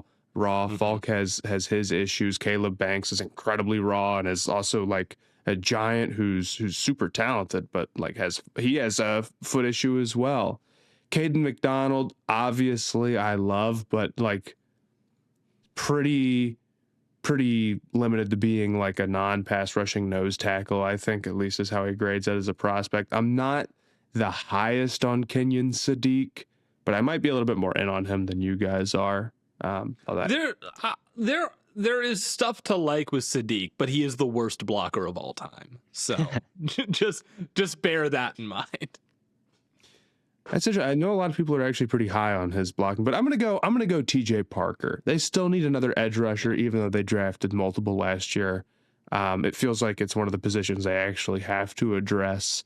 Parker had a little bit of a down year compared to what he did the season before, although maybe that's just the tradition over there at Clemson for defensive linemen, it seems. But I'm really impressed by his power. He's got super long arms. We saw what he did at the Senior Bowl, and I think it shows up a lot on tape too of him, having a really effective long arm pass rush that can collapse pockets, but also allows him obviously to like control attack points and be stout against the run. Carolina's run defense, I still think needs work, even with Derek Brown back and everything they invested last offseason. So I'm hoping best player available, but if you can help it, get somebody who can continue to build up that defense. And their pass rush ultimately is just what limited them from being anything more than like a better than last year defense, if you know what I'm saying. So I'll go Parker. Right. Yeah. Yeah, I liked Parker a decent amount last year, and I think him coming back. You got something to say, Theo? Parker. Yeah, there. Who would you have taken? Give me You would have taken Peter Woods. Maybe Woods wouldn't be crazy. Lee Hunter wouldn't be crazy. I'll take the guy. I would have taken the guy I'm about to take for the Cowboys. How about that? All right. CJ Allen, the linebacker from Georgia. I can see it. Is somebody that I like a lot. Georgia linebacker. Well, let's scout the helmet here for a second. Just a great player. I think he's really smart. I think he is super calm in zone coverage. Like there are some plays where he just kind of stands there and directs traffic, and not in a stands there confused, like, oh, he should be moving his feet. It's like he's just got such a feel for things that he's just standing there waiting for the route to pass by him. Like it's almost weird to watch him sometime and how still he can be. He is a great tackler, really low missed tackle rate in his career. I think he's got the smarts of a traditional Mike, and that's kind of what you're looking for. And that's what I see in kind of the stillness of him when, at certain points, is just like a command and a certain mentality that you just kind of want wearing the green dot in the middle of everything. And that's something the Cowboys need really bad. They brought in somebody from Philly, and they love their Georgia linebackers. So I wonder if they wouldn't go with CJ Allen if at pick 20 if he was available. Yeah, I could totally see it, and I think that would be a fair pick for the Panthers too. They've really been missing somebody who is decisive downhill. So maybe you kind of talked me into it. Maybe, but Parker's a fine. I would have taken him definitely. You can't go back. If I was the Buccaneers, I would have taken him at 15. I think they need a linebacker so bad. I mean, their linebacker room last year was the worst in the entire league, probably. Yeah. Mm-hmm. So I'm here on the clock with the Pittsburgh Steelers. And, they're in such a weird spot because,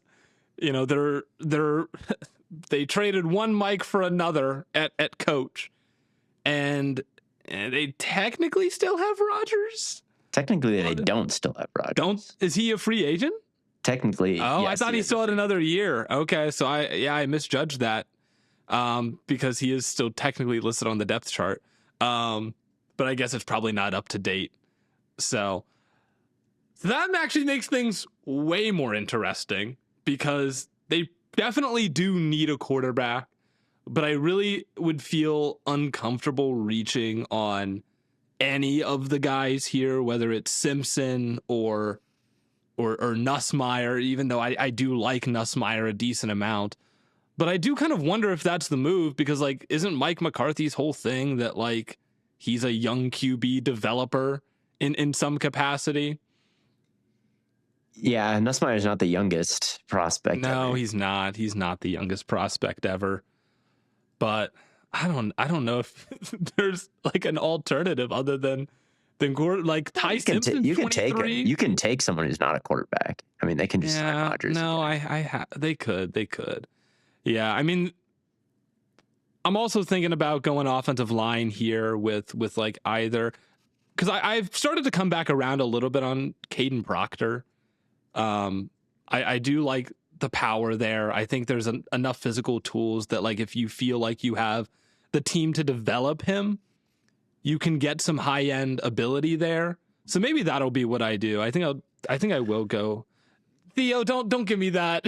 I was high on Caden Proctor going into the year, and then he was disappointing. But so was Garrett Nussmeier, and I'm just gonna trust that my 2024 was more spot on than 2025. That the peak of what they can be is better, and I do think that the peak of Caden Proctor can be better than what we saw this year.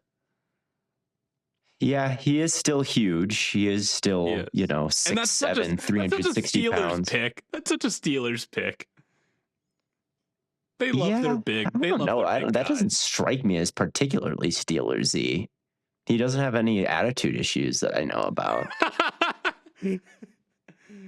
Yeah, who's the most attitude issue player that you know? I don't know of any receiver. I don't know any like antics that are going on. Receiver would also be good, like Denzel Boston, because they do need another guy outside of DK.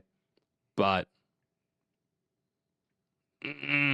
this is a tough one, man. This is a tough one for me. Maybe, honestly, I'm totally rethinking my vision here, and I know I'm kind of like pedaling around here for Pittsburgh, but Kenyon Sadiq would honestly be kind of a decent fit.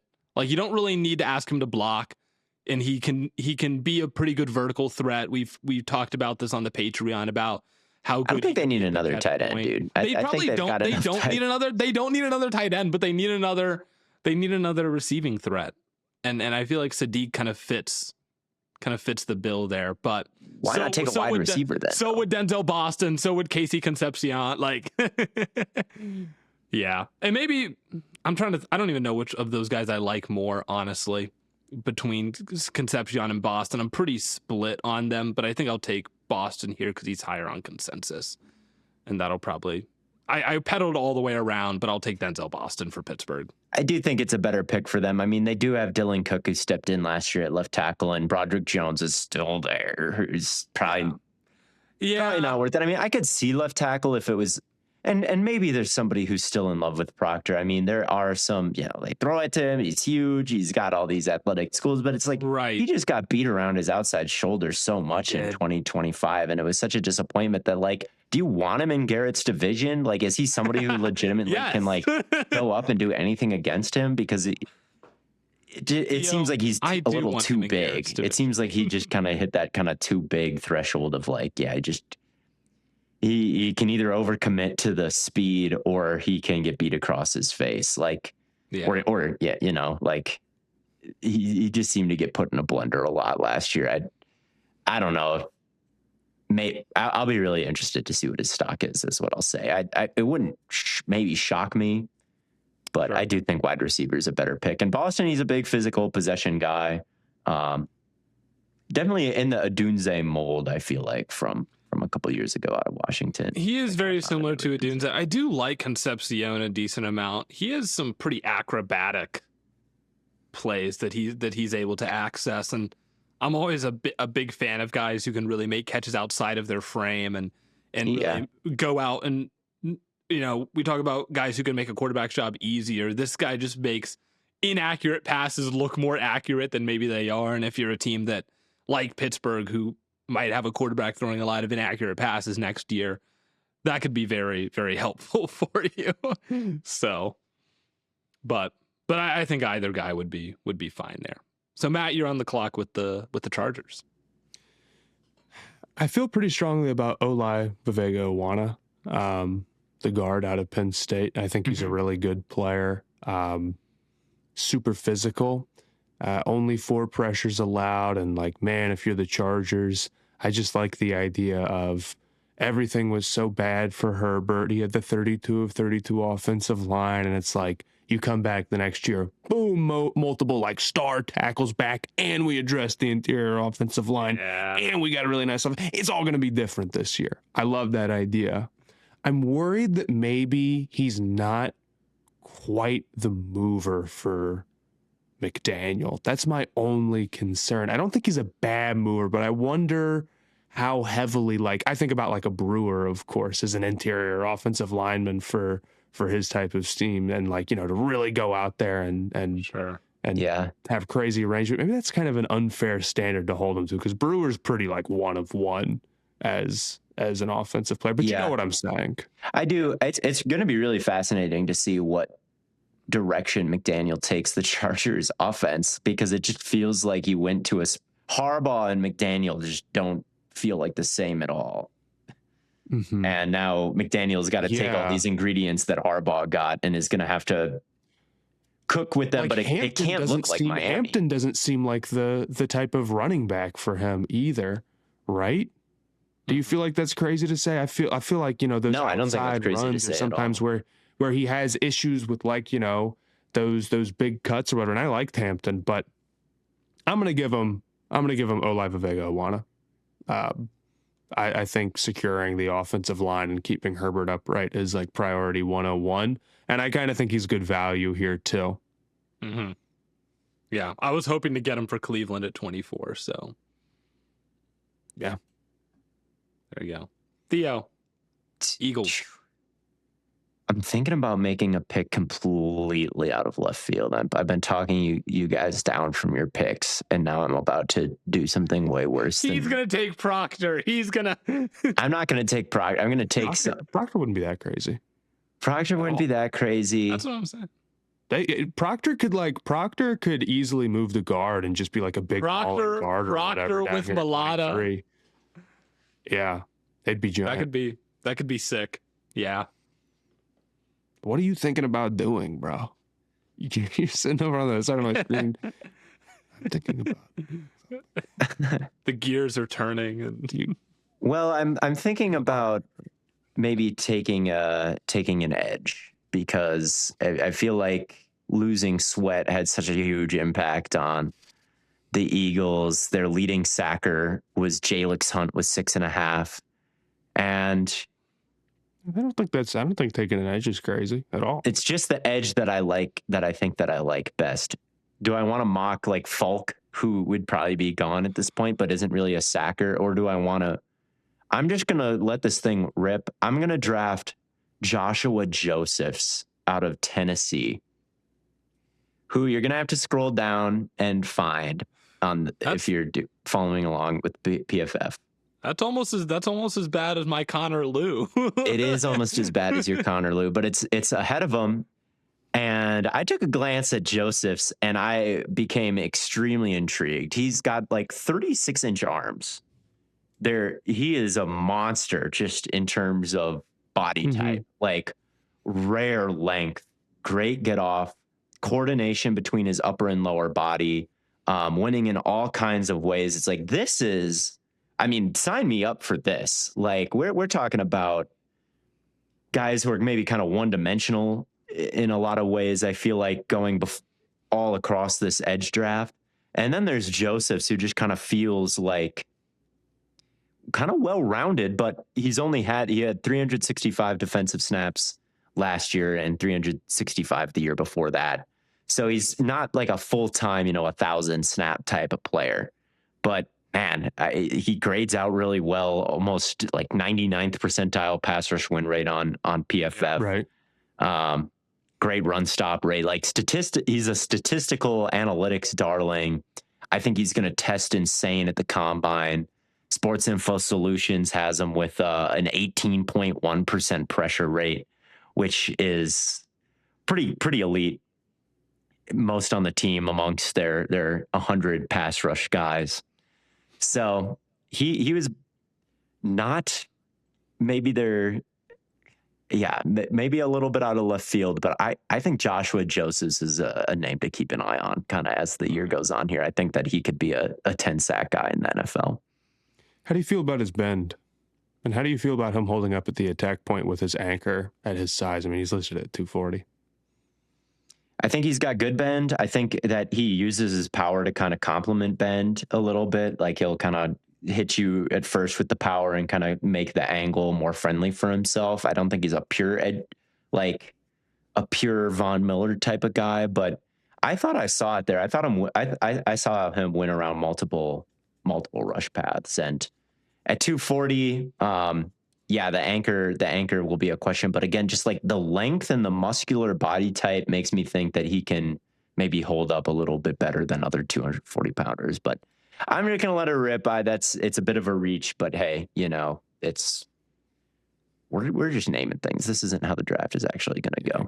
No, this is how the draft is gonna go, man. Back on the clock with my Cleveland Browns, and my dream coming into this was if we could get a great receiver and a great tackle, I'd be really, really happy. Or like just a great offensive lineman, I'd be really, really happy. But I'm sitting here, and I could take Proctor, who I would be pretty happy with. I think there's a lot of the Browns are going to be like so dead at as far as like number of offensive linemen that they can reasonably run out next year, that I think having someone like Proctor could be nice, because that gives you a lot of versatility of what you go out and find in free agency and sort of the rest of your draft. But also I am sort of talking myself into Concepcion here with, again, the acrobatic catches that he's able to make. You pair him and Lemon together, I feel like that receiving core could go from being one of the worst in the league to not necessarily one of the best, but it could be pretty damn good, like overnight. And so that's kind of the line I'm dancing right now. But I think kind of given we already have Lemon, and I do think the Browns have some other good receivers, I think the offensive line is going to become more of an issue than people are even ready for. So I think the pick has to be Proctor here. Yeah, I don't hate it. I think he's a huge mauler for sure. And even if like just at his size, it's a little tough to hold up outside with the foot speed, which we saw some issues with this year for sure. I think he's got a place in the league at guard. Yeah, I think he's got a place in the league somewhere. Like someone of that size and athleticism, I think it's going to be hard not to want to put him somewhere on the field. So the Bears. Yeah, I mean, another team that needs a big game changer on defense. I think I would go Peter Woods here. Yeah. There's a lot of different interior defensive linemen you could go, but Woods, I feel like, has a pretty high ceiling, and he's already pretty good against the run. He does a good job like disconnecting from blocks and making a play, holding guys at the attack point, and moving across multiple gaps to go and get somebody. Not all defensive tackles are like that, and a lot of the times you don't ask him to be, but he certainly is. He's a really good athlete. I think he's quick, but even though like sometimes like the I don't know, his pass rushing numbers can look solid in certain years. I think they were better than they were the year prior. It does feel like he doesn't have a lot of super like high end wins that get me really excited. So he might have the tools to develop in that sense, but I don't think like he's somebody who's going to go dominate at the NFL level. However, he is young. He is super talented, and he should be easy to get on the field to help you develop those things. So I could see Woods here, but if they wanted to go in more of a nose tackle direction, like bigger guy, McDonald could be good, or Hunter is also another dude that I think has a shot to really develop as a pass rusher. Caden McDonald's run stop rate is 13.8%. Dude, I love me some Caden McDonald, but Woods is a little bit more of a shedder, and that might help him in a pass rushing capacity as well as a nose tackle capacity. I mean, Woods, he's again a crazy body type, somebody who had maybe a little bit more production in 2024, but definitely stands out with the way he's able to push and pull you back down. And the Bears badly need some defensive line help. For the Bills at number 26, I am going to go receiver. I think it's about time they probably picked one. And I'm going to take Omar Cooper Jr. from Indiana. Ooh, I like that pick. I like the Indiana receivers, man.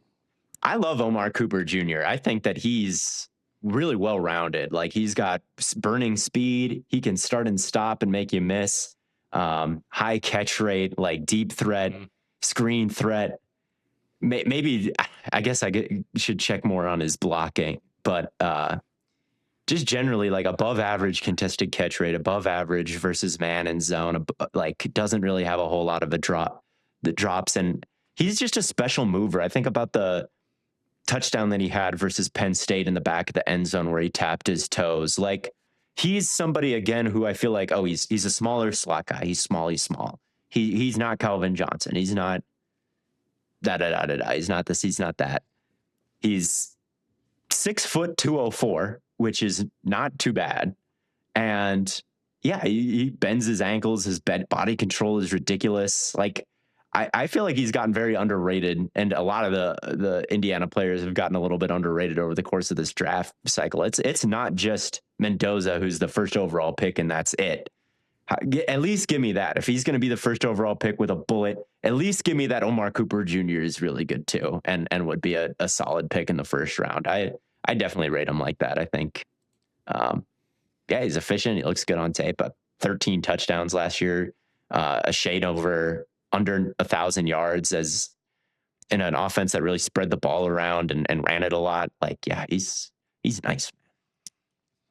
Yeah, I mean, Surratt's also an option here from that Indiana receiver. Surratt's more one-dimensional though. Like, he is. Cooper is a better route runner. He's better after the catch. Like, maybe he's not the one-on-one winner, but like, where's the separation when it comes to Surratt? Like, there's separation all over the tape when it comes to Omar Cooper. I mean, Surratt's a really good route runner, but he just doesn't have the athleticism, I think, to really be an elite separator. And so I'm fine to let him fall a little bit more than Omar Cooper. Yeah, I definitely agree. So that puts me on the clock with the 49ers. I could go receiver here. I could go defensive line, I feel like. I kind of really like McDonald as an option here, honestly. I keep coming back to I want to pick Concepcion at some point, but man, I feel like McDonald might be a pretty great fit for the Niners with their current defensive line situation. Like they'll be getting Bosa back, and I mean, all of a sudden you've got, Bosa and, Michael Williams and Caden McDonald, and you're getting Fred Warner back, and all of a sudden this run defense could get really, really scary really, really quick. So I think that'll be kind of my go-to there. And Ohio State's defensive line, Matt, we might need to start scouting the helmet on Ohio State defensive linemen too, because I feel like those guys are starting to stack. What did JTT and Jack Sawyer do, bro? Did JTT even see the field? Man, not even the right guy. I love McDonald. I really think that McDonald is gonna be a very difficult assignment for anybody to deal with. I mean, he's 330 pounds and explosive. Like, his first step is legitimately nuts. So he can really push people back into the backfield like it's nothing. I think he's even a little bit more juiced up than Tyleek Williams, who we really liked last year. So I think at 27, he'd be a great pick. I just worry about it for the Niners because they picked Alfred Collins pretty high last year. And I just feel like there's a lot of carryover between those two skill sets at nose. Sure. And when you have Michael and Alfred Collins already, like, is there enough pass rush there in the front four to make it work? Well, you're getting Bosa back, right? So that's where the pass rush is coming from. But, yeah. But I don't know. I mean, yeah, maybe you do want to have more diverse skill sets there along your defensive line. But also, it can be good to have rotational guys. I mean, we saw the Eagles do this with Jordan Davis and Jalen Carter, where it's like, oh, do they really need both of those guys? And they did it anyway. But that's a nose tackle and a three. Yeah, they're not the same skill. Who's the three tech of Collins and? Yeah, they don't. It's probably what, Davis or maybe. Yeah. It would either be like Davis or I don't even know where they have Jordan Elliott lining up right now. Yeah, it'd probably be a to be named free agent. But I do really like I really do think at 27 I'd be like, get me Caden McDonald, bro, and give me 330 pounds of explosive off the ball. It just feels like it could be such a great fit, like talent wise, But And maybe you if could they trade are- Collins or something. maybe you like could trade. I'm just gonna trust the talent fit, man. Let's take Kate McDonald. Okay, so that leaves me with the Texans. You're probably going to try to address some sort of offensive need here.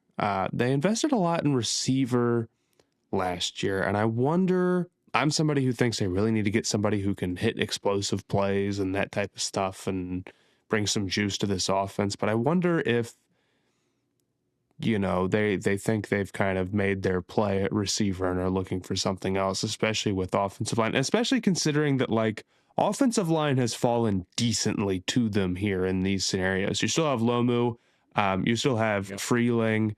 I'm high on Pregnon, but he also is like 24 years old, and it's possible it's like 24-year-old guard in the first round is a little tough. Take a 27-year-old guard. Actually, it'd be all right. Well, when I find one, I'll think about it. And you still have like Sadiq here, who I think can be a playmaker in certain ways. It's a tough one. I think probably Freeling has the highest ceiling between him and Lomu. Lomu, I feel like, is a little bit more polished right now with just like how he can counter guys and knock their hands down and is ready to take them on. But he's not quite as athletic as Freeling is, who's like this really lean, 6'7", like lengthy guy who, can get out in space really well. So I'm gonna lean him here for the Texans, but I think you got a lot of options. Yeah, I do personally like Lomu more here, but I get taking the athleticism. I did the same thing with Proctor, so I can't even be mad. Mm-hmm. Yeah, Freely's really interesting. He's huge and he's pretty free flowing too. I like that pick. I think the Utah tackles are good, but I think Freeling's really intriguing. I think a lot of the Georgia guys are kind of underrated this year. Like you just don't hear anything about any of these Georgia prospects. And it is still Georgia. Because they didn't win the national title, and so. For the Rams, I think I am going to go corner because the other GM didn't go corner. The other GM. So I'm going to go with Brandon Sisse from South Carolina here. He's interesting. I mean, he's not quite the type of corner that you're maybe looking for if you're LA, which is slightly annoying because he's a little bit raw and doesn't have the best metrics. And he's like a phenomenal run defender, which is awesome. I love you can play cover 2 and have like really great force players, or maybe even you don't have to play cover 2. You can play cover 3 and have somebody who can, come down and set an edge from kind of a tougher angle. Like just having those final guys on the edge who are reliable tacklers. That's always what offenses are trying to do, is attack them. And so I do think that Sisse's skill set there is nice, but the problem is we need somebody who can like guard JSN right now. And he's not quite that. He's not billed as quite that coming out. It's like he's rugged. He's got flashes, but he's also maybe grabby. He's also not getting a whole ton of interceptions. I'll tell you this, bro. If I'm the GM and I walk into the scouting room, we sit down and say, "Tell me about him." And first thing, well, he's rugged. He's rugged. He will not be off. He will not be my first round pick. I know, but he really is a special run defender as a corner. So that's a point in his thing, and I think that he's got like press ability. I think he's got the movement skills to be somebody who can turn into a more well-rounded player. Because you watch him in some of his highlights against the run, you're like, this might be Jalen Ramsey, bro. Like this is that kind of run defender. But that's just not what you see all the time. Concepcion blew by him and kind of had a famous rep on him. So we'll see. But there's just not a lot of great options here at pick number 29. If they could just step in and lock down JSN, it probably wouldn't be here at 29. So getting an A+ run defender with some tools and coverage, I think is about as good as you can ask for the Rams. There's another corner that's also really good at defending the run, like crazy good at defending the run, which is Keontae Scott out of Miami. if you want to run to like, we got some hitters in the cornerback room this year, like some real honest to God physical boys. But this is just not what the Rams are looking for. And I'm not going to take Chris Johnson here. He's a little bit smoother, but I'm not. So I'm sitting here with the Denver Broncos at 30. It's my last pick of this mock draft. And I could either take my darling Casey Concepcion and his ridiculous catch acrobatics, or I could take Jadarian Price and give them. Thought you were going to do that. Am I that predictable? I was like, I know he's taking Jadarian Price somewhere. Well, now I can't take him. No, why can't you do it? Well, I wanted to take him because he's a really explosive runner. He's a dynamic player. I don't think it's like a crazy. I don't think it's like, look, I mean, Price in the first weak running back class, and we get a second in the first round, and they just took Harvey. Like, that's why I'm like, maybe I should. But I do think Price has a really high ceiling as like a runner. I think that he could end up being super special. So I'm not. Hey, I just thought that you were thinking about Price. And Blaiden, you are predictable, bro. Yes. Chat, let me know. Am I predictable? Yes. No, but they still like running back is a need, but like, yeah, it is a need for them. And like, how reliable is Dobbins to stay healthy? We love Dobbins here at Stay Hot, and RJ Harvey had some flashes, but like really wasn't a super productive down to down runner for them this year. I feel like Price can be that. Like we've seen that. It was kind of a split backfield before, and maybe it can be a split backfield with him and Dobbins or him and Harvey or some combination of that. It's either that or defensive. It's wide receiver, it's running back, or it's defensive line for them. I mean, they might have to replace John Franklin Myers. They got a good defensive line for sure, but just keeping that. You keep that unit good by continuing to. We say it all the time, right? The Eagles did it with their offensive line for a few years, and that's why it continued to stay so good. But I think I am going to be predictable. Give me Jadarian Price. The special teams juice will be there. The run game I think could take a serious leap. He's super explosive, runs with a lot of power, and he gets downhill quickly, and he does. He hits the hole hard. He does, right? And I feel like they would really benefit from that. So he is very different than Harvey, who is more of a dancer, and that's the opposite of what Price is. Price is scoring like he's running like he's going to score once he hits the line of scrimmage. Like he's running like he's in the open field. He just might score. And he just might score. So yeah, I might go with like a Banks here though, or a Falk for them. Yeah, no, Caleb Banks would probably be like if you're really trying to continue the dominance on this defensive line. But I don't feel like it's the defense that. But I mean, obviously, Bo Nix got hurt, right? And we're looking at this through a different lens of a team after they lost in the playoffs. But they did have no run game after Dobbins went down. They had no run game after Dobbins went down, and he's a free agent, and he always goes down. So yeah. I mean, I did the same thing for the Cardinals, right? I was like, dude, their running backs went down, and it was just a disaster for them there. And like, even if those guys come back, it's like, how much are you going to ride with 30-year-old James Conner, or are you going to ride with like an elite running back prospect in Jeremiah Love? And so I kind of feel the same way about Price. Not that he's like some generational prospect, but in a similar situation there. So, Matt, the New England Patriots. I'll go tackle. I'll go Longo here. Yeah. Right? They got to beef up that offensive line, obviously.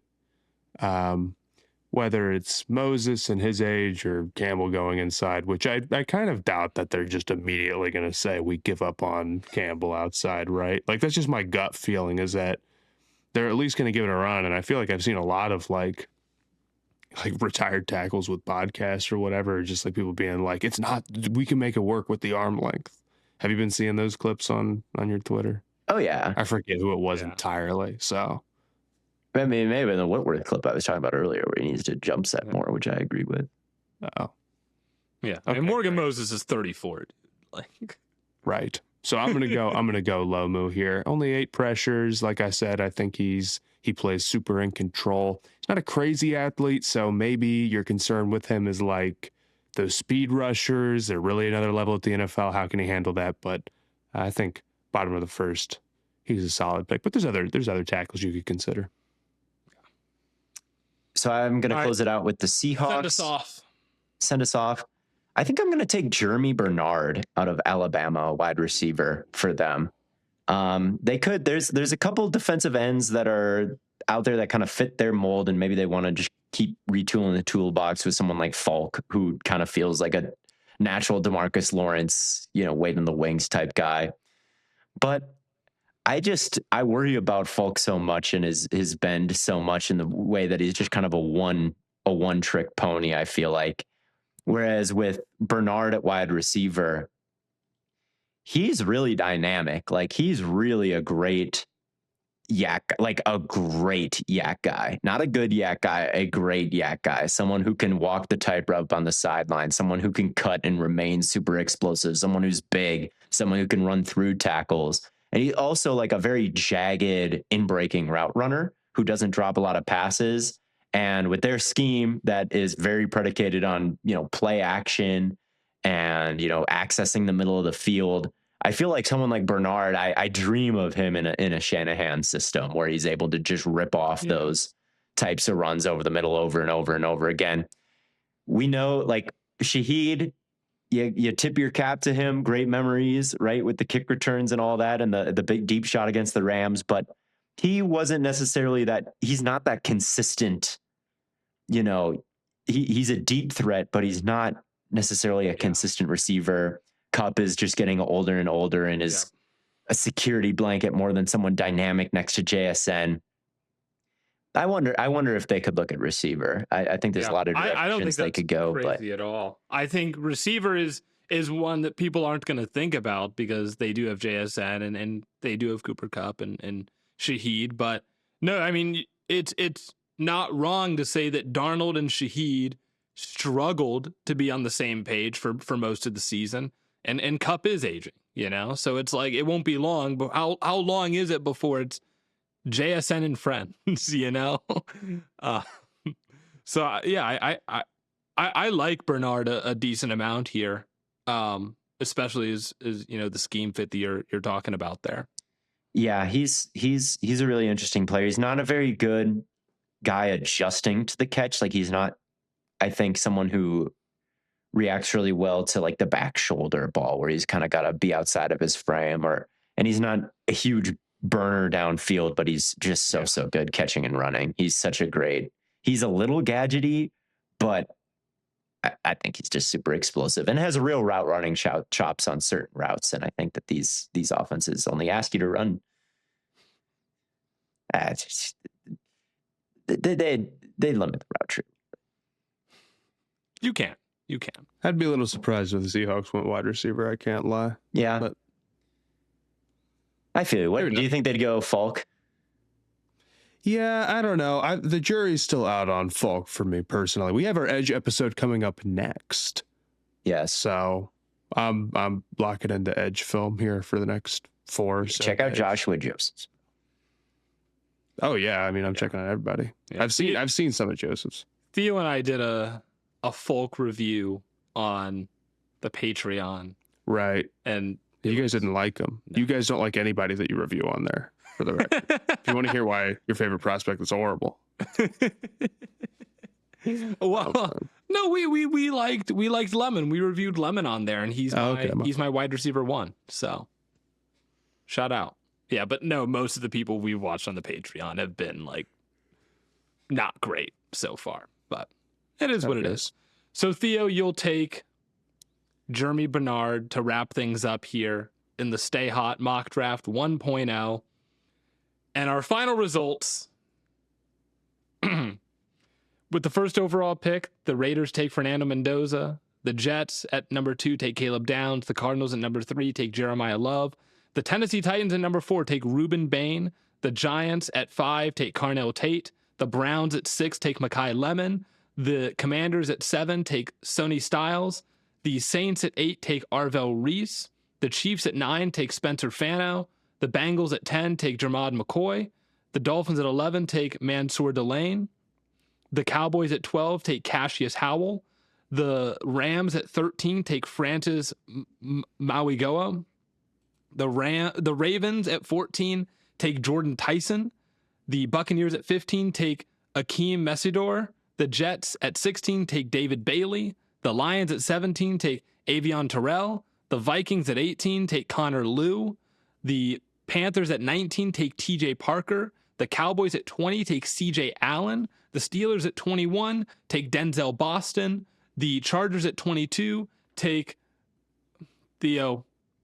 Matt, one of you pronounce this name for me. Olive Vega Iwana. Olive of Vega Iwana. Olive Vega Iwana. Iwana. Okay. At 23, the Eagles take Joshua Josephs. The Browns at 24 take Caden Proctor. The Bears at 25 take Peter Woods. The Bills at 26 take Omar Cooper Jr.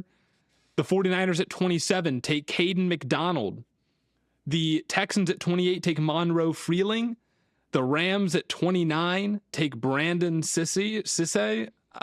Again, names are impossible. Sisse. The Broncos at 30 take Jadarian Price.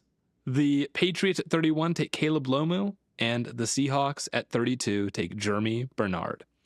And that is our first mock draft of the NFL offseason. We'll do, I think, 2 more before the draft is all said and done. We'll be doing more prospect reviews, so you get a more in-depth look at how we feel about some of the guys we talked about today, as well as some others that will be taken later in the draft as well. But until then, and until next time, thank you all so much for tuning in. Make sure you check out the Stay Hot Patreon that we've referred to a couple of times.